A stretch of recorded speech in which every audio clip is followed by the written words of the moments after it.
So let's start a cardiology session from past test. So इसमें at least 368 questions है. So we'll try to cover at least 80 questions in a one day session. So in at least 4 to 5 days, we'll cover entire cardiology from past test. So the first question is, what is most likely underlying etiology? A 72-year-old white man is referred to outpatient department with 6 month history of progressive exertional dyspnea. His ankles swell as the day progress. So ये symptoms जो है heart failure की तरफ जा रहे हैं. उसके बाद there is no associated chest discomfort. There is no associated chest discomfort. He is an ex smoker of 3 years and drinks 8 pints of beer per week. He has not seen his general practitioner in past 15 years. The only history is that of mild asthma as a child. And his father died of MI, aged 65 years. Blood pressure is elevated. Results of investigations are renal function is normal and cholesterol is elevated. And electrocardiogram is showing sinus rhythm with left bundle branch block. And echocardiogram is showing dilated and impaired left ventricular function with ejection fraction of 30%, mild to moderate mitral regurgitation and no left ventricular hypertrophy. So इस question में इस patient के साथ क्या हो रहा है कि ये 72 ईयर्स ओल्ड है.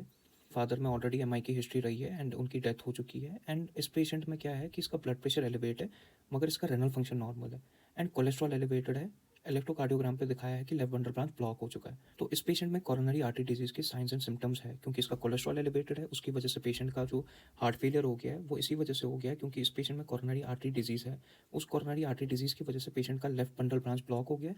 उसकी वजह से पेशेंट हार्ट फेलियर में चला गया है. और यहाँ पे आपको बोला भी है कि इजेक्शन फ्रैक्शन ऑफ 30% है.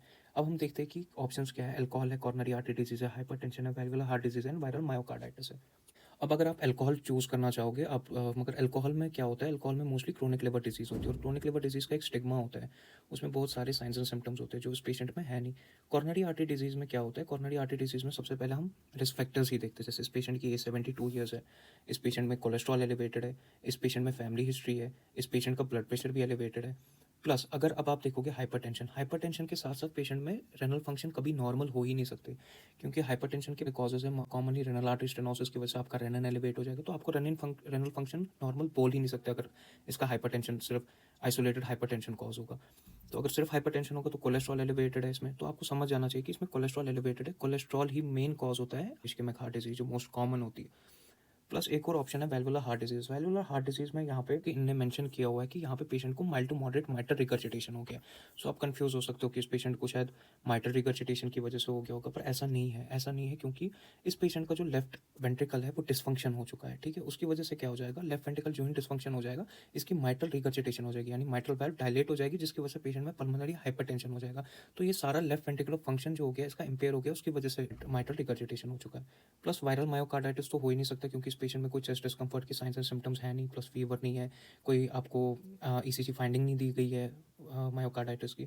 सो मोस्ट लाइकली इसका हम कॉर्नरी आर्टरी डिजीज़ ही चूज़ करते हैं क्योंकि इसमें सारे risk factors of coronary artery disease है. अब हम सेकेंड क्वेश्चन पे चलते हैं. Which of the following is most likely diagnosis? ठीक है, a 35-year-old man who has not been subject to regular medical follow-up is admitted by an emergency department with increased shortness of breath. On further questioning, it transpires that a heart murmur was noted in the childhood, but his parents refused to allow regular follow-up, and over the past few months, he has found it increasingly difficult to do his job as a builder. On examination, his BP is elevated, pulse is normal and regular. He looks cyanostressed and is clubbed. There are bilateral crackles on auscultation of the chest, consistent with fluid overload. You find some old letters scanned into the computer which suggest he had pansystolic murmur in childhood, which appears quieter or absent now. सो इस question में आपको clearly mention किया गया है कि इस patient को बचपन में एक चाइल्डहुड में इसको एक मर्मर नोट किया गया था मगर उसके बाद इसके पेरेंट्स ने इसका फॉलोअप नहीं करवाया. ठीक है, तो अब जब ये अडल्टहुड में आ चुका है तो अब इसको साइंस एंड सिम्टम्स आ रहे हैं एक कॉन्जेनेंटल हार्ट डिजीज़ के. अब हमें कॉन्जेनेंटल हार्ट डिजीज़ तो पता है बहुत सारी है, पर यहाँ पे आपको क्लियरली मेंशन किया गया कि इसको पैनसिस्टोलिक मर्मर है.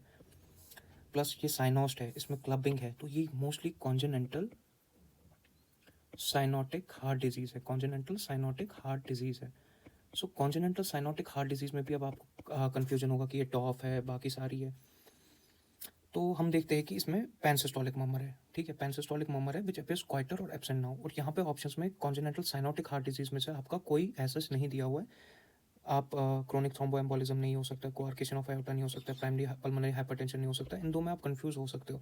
पर आप देखिए यहाँ पे कि इसका जो मर्मर है वो क्वाइट हो गया है, एब्सेंट हो गया है. तो यानी ये एक कॉन्जेनेंटल हार्ट डिजीज़ है जिसमें लेफ्ट टू राइट शंट था, अब वो राइट टू लेफ्ट हो गया यानी वो डेवलप हो गया आइसन-मेंगर सिंड्रोम में. आइसन-मेंगर सिंड्रोम की वजह से जो पेशेंट का जो मर्मर है वो अब क्वाइट हो चुका है. तो मोस्टली हम पैनसिस्टोलिक मर्मर जो होता है, पैनसिस्टोलिक मर्मर 3 कंडीशंस में होता है, एमआर, TR एंड VSD। तो यहाँ पे वेंट्रिकुलर सेप्टल डिफेक्ट है और ये मोस्ट कॉमन कॉन्जेनेंटल हार्ट डिजीज़ होती है और इसी में पेनसिस्टोलिक मर्मर होता है। और इस पेशेंट में क्या हो चुका है, इसमें लेफ्ट टू राइट शंट का रिवर्स हो गया, राइट टू लेफ्ट हो गया, इसकी वजह से पेशेंट का मर्मर क्वाइट हो गया। तो इसका मोस्ट लाइकली डायग्नोसिस जो होगा वो VSD है। नाउ द थर्ड क्वेश्चन, मतलब आपको एक्सक्लूशन करना, मतलब एक्सक्लूड करने बाकी ऑप्शंस क्यों नहीं हो सकते। जैसे इसमें कोई भी इसमें से कॉन्जेनेंटल हार्ट डिजीज़ नहीं है एक्सेप्ट आप PD और VSD में से, फिर आप PD और VSD में से कंपेयर करके देख सकते हैं कि कौन सा होगा। ऐसे ही अब थर्ड क्वेश्चन पे आते हैं, which one of the following is a change on the ECG और मोस्ट लाइकली टू सी। तो इसमें देखना हमें ECG में मोस्ट कॉमनली कौन सी चेंज हो सकती है। A 32-year-old man arrives at the emergency department, he has suffered from non productive cough for the past day or so and has been a little under the weather. He attends on this occasion because of severe substernal chest pain that is aggravated by coughing, inspiration, and lying flat. When you examine him in the emergency department, he hunches forward and clenches his chest. His pyrexial 37.8 degrees Celsius and complains bitterly of pain. His blood pressure is 145/87 and pulse is 85. And regular on examination, he has pericardial rub. सो इस question में जो mostly जैसे देखेंगे कि इस patient में pericardial रब है, इस पेशेंट में फीवर है, इस पेशेंट में सबस्टर्नल चेस्ट पेन है that is aggravated by coughing, inspiration and lying flat, और इस पेशेंट में नॉन प्रोडक्टिव कफ भी रहा है, तो ये मोस्ट लाइकली जो जा रहा है ये एक्यूट पेरिकार्डाइटिस की तरफ जा रहा है डायग्नोज। सो एक्यूट पेरिकार्डाइटिस में क्या होता है, एक्यूट पेरिकार्डाइटिस में अगर आप ECG करेंगे, चेस्ट पेन होती है ना, तब आप ECG करेंगे, तब आप ST एलिवेशन देखेंगे, आप कंफ्यूज हो सकते हैं, MI हो सकता है, मगर ये ST एलिवेशन जो होता है ये सैडल शेप्ड होता है, it is saddle shaped ST elevation. तो हम इसमें ST एलिवेशन पे ही जा सकते हैं, क्योंकि ST डिप्रेशन जो होता है वो यूजुअली कॉर्नरी इस्केमिया या डिगॉक्सिन में देखा जाता है, डिगॉक्सिन टॉक्सिसिटी में देखा जाता है। टी इन्वर्जन जो होता है वो यूजुअली राइट वेंट्रिकुलर स्ट्रेन में देखा जाता है, पल्मोनरी एम्बोलिज्म में। टी वेव फ्लैटनिंग जो होती है वो इस्केमिया, एम्पाइमा या पेरिकार्डियल एफ्यूजन्स में देखा जाता है। और लॉन्ग क्यूटी इंटरवल जो है ये बहुत इंपॉर्टेंट है, ये आगे क्वेश्चन आएगा। लॉन्ग क्यूटी इंटरवल जो होता है ये यूजुअली मेडिकेशंस की वजह से हो जाता है, जैसे मैक्रोलाइड्स, क्लैरिथोमाइसिन, एथ्रोमाइसिन, और इसकी वजह से एट लास्ट ये टॉर्सिडाइटिस पॉइंटस में कन्वर्ट हो जाता है। तो ये हम आगे पढ़ेंगे। तो इस क्वेश्चन का आंसर जो है वो एक्यूट पेरिकार्डाइटिस है, जिसमें ST एलिवेशन होती है मगर saddle shaped ST elevation. Now the fourth question, which one of the following is most appropriate initial treatment? A 50-year-old man presents with effort-related angina. His total cholesterol is 5.5. He has no other cardiac risk factors and no other relevant medical history. His general practitioner has already started aspirin. His BP in the clinic over the past few weeks have been in the range of 140 to 155 systolic. सो इस patient में क्या हो चुका है, इस patient में आप सीधे देख सकते हैं कि इस पेशेंट में एंजाइना है। सो इस पेशेंट में एंजाइना है, आप देख सकते हो कि एंजाइना जो है इसका जो जनरल प्रैक्टिशनर है उसने इसको एस्पिरिन दिया है कि उसको लगा कि MI मत हो चुका है इस पेशेंट को। सो हमें यहाँ पे देखना है कि which one of the following is most appropriate initial treatment. आप देखिए कि जब भी कोई पेशेंट एंजाइना में आएगा, आप उसका सबसे पहले कार्डियक डिमांड जो होगी वो कम करेंगे, ठीक है, यानी आप हार्ट रेट कम करेंगे पेशेंट का, बीटा ब्लॉकर देकर हार्ट रेट कम हो जाएगी, पेशेंट का जो हार्ट होगा वो आराम से यूटिलाइज करेगा ऑक्सीजन, ठीक है। उसके बाद इस पेशेंट का कोलेस्ट्रॉल भी ज़्यादा है, अगर आप देखेंगे क्वेश्चन में दिया हुआ है कि this patient is having a cholesterol of 5.5 millimole per litre, so it is a risk factor कि फर्दर आगे जाके, अभी तो एंजाइना में, आगे जाकर पूरा MI में हो जाएगा, तो आपको ये ज़रूरी रोकना है। तो आपको मोस्टली बीटा ब्लॉकर और स्टैटिन देना है, और ये फर्स्ट लाइन होती है। आप यहाँ पे इसमें कंफ्यूज हो सकते हैं कि आप बोलेंगे हम इसको isosorbide dinitrate beta blocker calcium channel blocker दे, पर कभी भी बीटा ब्लॉकर और कैल्शियम चैनल ब्लॉकर एक साथ नहीं देनी है, क्योंकि इसकी वजह से कंप्लीट हार्ट ब्लॉक हो सकता है। और आपको स्टैटिन देना ही देना है इस क्वेश्चन में, क्योंकि रिस्क फैक्टर तो कॉर्नरी आर्टरी डिजीज है, इस्केमिक हार्ट डिजीज का कोलेस्ट्रॉल ही है एट लास्ट, तो आपको सबसे पहले स्टैटिन देना ही है। तो इनमें जहाँ भी स्टैटिन है प्लस बीटा ब्लॉकर इसीलिए देना है क्योंकि आपको हार्ट की जो डिमांड है वो कम करनी है। तो बाकी कैल्शियम चैनल ब्लॉकर और नाइट्रेट तो फर्स्ट लाइन नहीं होंगे, निकोरेंडल एंड स्टैटिन नहीं हो सकता, इवाब्रेडिन एंड स्टैटिन नहीं हो सकता, ये सेकंड लाइन ट्रीटमेंट्स होती है। सो फर्स्ट लाइन में हमें बीटा ब्लॉकर देना है और स्टैटिन देना है इस क्वेश्चन में।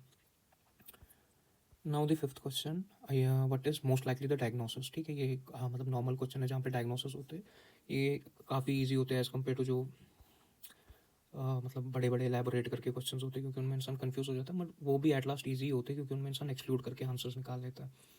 So a young man comes to emergency department complaining of feeling unwell and palpitations. Supraventricular tachycardia is confirmed on ECG and he responds to carotid sinus massage. Subsequently, the ECG shows a PR interval of 0.09 seconds. यानी इसका जो PR interval हो गया है वो short हो गया है, शॉर्ट PR interval है ये। Wide QRS complex and all leads with a slurred upstroke. Dominant R wave in V1 and left axis deviation. So ये पेशेंट जो है ये टैकीकार्डिक पेशेंट है, टैकीकार्डिया में है, और यहाँ पे आपको बोला है कि इसको SVT ऑलरेडी हो चुका है। सो क्यों इसकी हार्ट रेट इतनी ज़्यादा हो गई है? हो सकता है कि इस पेशेंट का जो PR इंटरवल है वो शॉर्ट हो गया इसीलिए, क्योंकि इसमें एक्सेसरी पाथवे है। उस एक्सेसरी पाथवे की वजह से क्या हो जाएगा, एट्रिया से वेंट्रिकल जो कंडक्शन हो जाएगी वो बहुत फास्ट हो जाएगी, जिसकी वजह से इसकी हार्ट रेट बहुत ज़्यादा हो जाएगी। So here it is an accessory pathway. So accessory pathway एक ही कंडीशन में आप पढ़ोगे, वो आप पढ़ोगे WPW सिंड्रोम में। WPW सिंड्रोम में, और WPW सिंड्रोम में स्लर्ड अपस्ट्रोक यानी डेल्टा वेव होती है। ये हमेशा क्वेश्चन में बहुत बार मेंशन किया होगा, स्लर्ड अपस्ट्रोक या डेल्टा वेव। प्लस आपको हमेशा शॉर्ट पीआर इंटरवल देखना ही है। शॉर्ट पीआर इंटरवल का मतलब है कि एट्रिया से वेंट्रिकल जो जा रही है वो बहुत जल्दी जा रही है, तो उसकी वजह से पीआर इंटरवल जो कंडक्शन है वो बहुत फास्ट जा रही है, जिसकी वजह से जो पीआर इंटरवल है वो शॉर्ट हो गया है। इसकी वजह से इसकी हार्ट रेट बहुत तेज़ हो गई है। सो इसमें वुल्फ पार्किंसन वाइट सिंड्रोम है। अब वुल्फ पार्किंसन वाइट सिंड्रोम में पूछा जाता है कि ट्रीटमेंट क्या होती है, मतलब हमेशा ट्रीटमेंट होती है कि आप एब्लेट करो। Treatment is radio frequency ablation. Accessory pathway की आप रेडियो फ्रीक्वेंसी एब्लेशन करो। इनकेस ये कॉन्ट्राइंडिकेटेड होगा, अगर कॉन्ट्राइंडिकेटेड होगा तब आप फ्लिकनाइड यूज़ कर सकते हैं, ठीक है, IV flecainide you can use. So